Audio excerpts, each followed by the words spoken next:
بسم اللہ الرحمن الرحیم نحمده ونصلی علی رسوله الکریم اما بعد فاعوذ باللہ من الشیطان الرجیم بسم اللہ الرحمن الرحیم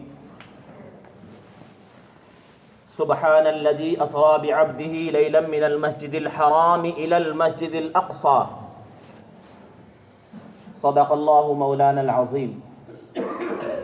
بزرگوں، بھائیوں، دوستوں، یہ مہینہ رجب المرجب کا مہینہ کہلاتا ہے۔ اس کے بعد شعبان المعظم کا مہینہ ہے اور پھر رمضان المبارک کا مبارک مہینہ ہے۔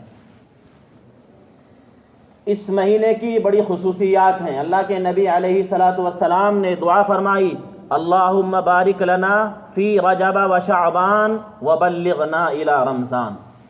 پڑھ لیں ایک بار، اللہم بارک لنا فی رجب و شعبان وبلغنا الی رمضان، کہ اے اللہ رجب کے مہینے میں اور شعبان کے مہینے میں برکت عطا فرما اور ہمیں رمضان کے مہینے تک پہنچا۔ رمضان کا مہینہ کیسی عظمتوں والا، برکتوں والا مبارک مہینہ ہے کہ اس کی تیاری اس سے پہلے 2 مہینے سے شروع ہو جاتی ہے، اس کا تذکرہ شروع ہو جاتا ہے، اس کے لیے دعائیں شروع ہو جاتی ہیں۔ خیر، یہ جو مہینہ رجب کا مہینہ، یہ مہینہ ایک خصوصیت کے اعتبار سے بڑا مشہور اور قیمتی مہینہ ہے۔ اس مہینے کی 27ویں رات کو، 27ویں شب کو اللہ کے نبی علیہ الصلاۃ والسلام حضرت ام ہانی کے گھر میں استراحت فرما رہے تھے، یعنی آرام فرما رہے تھے، لیٹے ہوئے تھے کہ حضرت جبرائیل علیہ الصلاۃ والسلام تشریف لائے، اور چونکہ داخل آدمی ہوتا ہے دروازے سے، اللہ کے حکم کے مطابق آپ دروازے سے داخل نہیں ہوئے بلکہ چھت کے راستے سے کمرے کے اندر داخل ہو گئے۔ اللہ کے نبی علیہ الصلاۃ والسلام آرام فرما رہے ہیں، آپ کو آواز دے کر اٹھانا مناسب نہ سمجھا، بے ادبی خیال کیا۔ آپ کو ہاتھ پکڑ کر ہلانا بے ادبی سمجھا۔ آپ کو پیر پر ہاتھ لگانا یہ مناسب نہ سمجھا، بلکہ آپ نے اپنے پروں کو اللہ کے نبی علیہ الصلاۃ والسلام کے پیروں سے مس فرمایا، ٹچ کیا۔ آپ کی آنکھ کھل گئی، اللہ کا حکم سنایا کہ اللہ کی طرف سے آپ کو دعوت دی جا رہی ہے ملاقات کے لیے، معراج کے لیے۔ آپ فوراً مستعد ہو گئے، تیار ہو گئے اور حضرت جبرائیل علیہ الصلاۃ والسلام کے ساتھ چل پڑے۔ حضرت جبرائیل علیہ الصلاۃ والسلام اور ان کے ساتھی آپ کو لے کر بئر زمزم پر آئے، یعنی زمزم کا جو کنواں ہے وہاں آئے، اور وہاں آنے کے بعد آپ کے سینے مبارک کو چاک فرمایا۔ چاک فرمانے کے بعد زمزم سے آپ کے کلیجے کو، آپ کے دل کو، آپ کے سینے کو دھویا اور صاف کیا، اور پھر نور کا تھال اس کے اندر انڈیلا، اور پھر آپ کے لیے براق منگایا گیا۔ براق ایک سفید رنگ کی سواری ہے جو خچر کے برابر، تقریباً جیسا خچر ہوتا ہے، درمیانی قد کا، اس طرح کی جنتی سواری ہے، اس پر آپ کو سوار کیا گیا۔ اس کا ذکر 15ویں سپارے میں ہے، سبحان الذی اسری بعبدہ لیلا من المسجد الحرام الی المسجد الاقصی، پاک ہے وہ ذات جو لے گئی اپنے بندے کو مسجد حرام سے مسجد اقصی تک، الذی بارکنا حولہ، اور اس کو ہم نے برکت والا بنایا ہے، برکتیں نازل فرمائی ہے چاروں طرف اس کے، لنریہ من آیاتنا، تاکہ ہم دکھائیں یا دیکھیں ہمارا بندہ ہماری نشانیوں کو، انہ هو السمیع العلیم، بے شک اللہ ہر چیز کو سننے والا اور ہر چیز کو جاننے والا ہے۔ چنانچہ آپ براق پر سوار ہوئے ہیں اور سوار ہو کر مسجد اقصی کی طرف تشریف لے گئے۔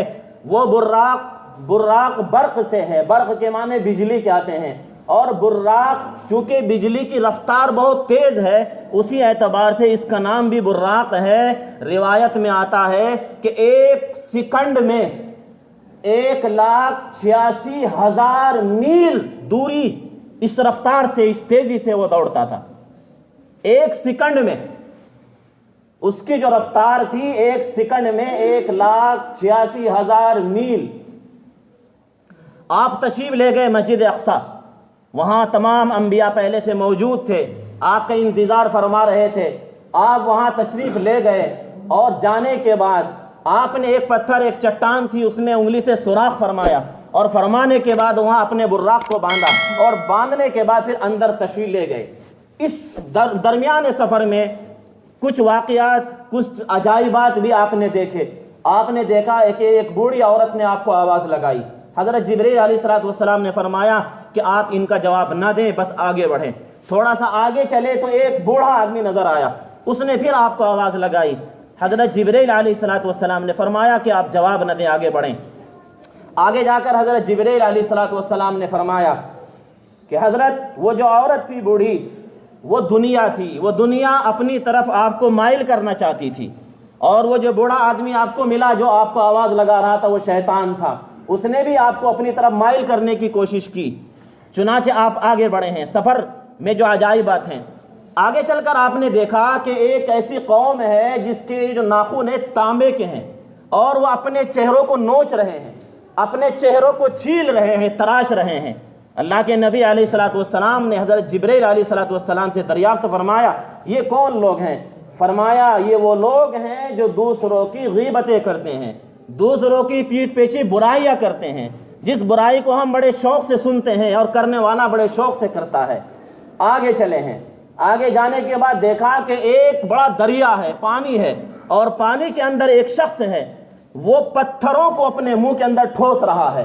حضرت جبرائیل علیہ السلام نے لاڈل حبیب احمد مجتبیٰ محمد مصطفیٰ صلی اللہ علیہ وسلم نے دریافت فرمایا جبرائیل یہ کون شخص ہے؟ فرمایا یہ سود خور ہے جو سود دنیا میں کھایا کرتا تھا۔ آگے چلے ہیں۔ آگے چلنے کے بعد پھر ایک قوم پر آپ کا گزر ہوا۔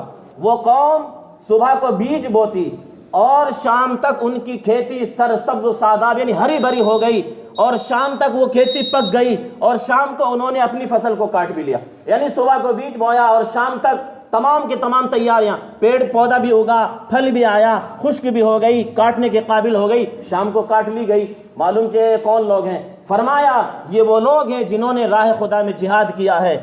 اللہ نے ان کی ایک ایک نیکی کو اتنا پسند کیا ہے کہ 700 گنا ان کی نیکی کو بڑھا دیا گیا ہے۔ چنانچہ پھر وہاں جا کر صفیں تیار ہو گئی، تمام انبیاء وہاں موجود تھے، صفیں بن گئی۔ اب امامت کون کرائے؟ ہر ایک کی طرف دیکھتا تھا کہ کس کو یہ شرف حاصل ہوتا ہے۔ حضرت جبرائیل علیہ السلام نے اللہ کے نبی علیہ السلام کا دست مبارک پکڑا اور فرمایا کہ آپ امامت فرمائیں۔ آپ نے چونکہ امامت فرمائی، اور امامت فرمانے کے بعد پھر وہاں آپ کا مختصر خطبہ ہوا۔ خطبہ ہونے کے بعد پھر وہاں تک براق، دیکھو جب تک دنیا میں تھے، جب تک براق کی ضرورت تھی، اسباب پر اللہ نے دنیا کو گویا کہ منحصر کیا ہے۔ اسباب اختیار کیا جاتا ہے لیکن اسباب پر یقین نہیں کیا جاتا۔ پھر وہاں سے آسمانوں کی سیر آپ نے کی ہے۔ پھر آسمانوں پہ جا کر پہلے آسمان پر حضرت آدم علیہ السلام سے ملاقات فرمائی، انہوں نے آپ کا استقبال کیا، مرحبا مرحبا یا محمد انہوں نے فرمایا۔ اس کے بعد پھر دوسرے پر، تیسرے پر، یعنی 7 آسمانوں پر مختلف انبیاء کرام سے آپ کی ملاقاتیں ہوئی، اور پھر آپ سدرۃ المنتہا پہنچے۔ سدرۃ المنتہا ایک گویا کہ بیری کی شکل کا ایک درخت ہے۔ وہاں پر جا کر حضرت جبرائیل علیہ السلام نے فرمایا اے محمد صلی اللہ علیہ وسلم مجھے یہیں تک آنے کی اجازت تھی، میں آگے نہیں پڑھ پاؤں گا، اب یہاں سے آپ کا تنہا سفر ہے اور اللہ کے حضور پیشی ہے۔ پھر آپ اللہ کے حضور تشریف فرما ہوئے، اور پھر اللہ کے حضور جانے کے بعد آپ کچھ تحفے لے کر گئے۔ جیسے آدمی اپنے مہمان کے یہاں جاتا ہے، کسی متعلقین کے یہاں جاتا ہے تو فروٹس یا کوئی بھی اس طرح کی کھانے کی چیزیں لے جاتا ہے۔ اللہ کے نبی علیہ السلام بھی کچھ خاص تحفے لے کر اللہ کے حضور پیش ہوئے ہیں۔ انشاءاللہ آئندہ ہفتہ اگر موقع ہوا، میری اور آپ کی زندگی اللہ بسلامت رکھے، تو آگے انشاءاللہ بات ہوگی۔ اللہ تعالیٰ میری بھی اور آپ تمام کی اصلاح فرمائے، ہم تمام کو عمل کی توفیق عطا فرمائے۔ وآخر دعوانا الحمدللہ رب العالمین۔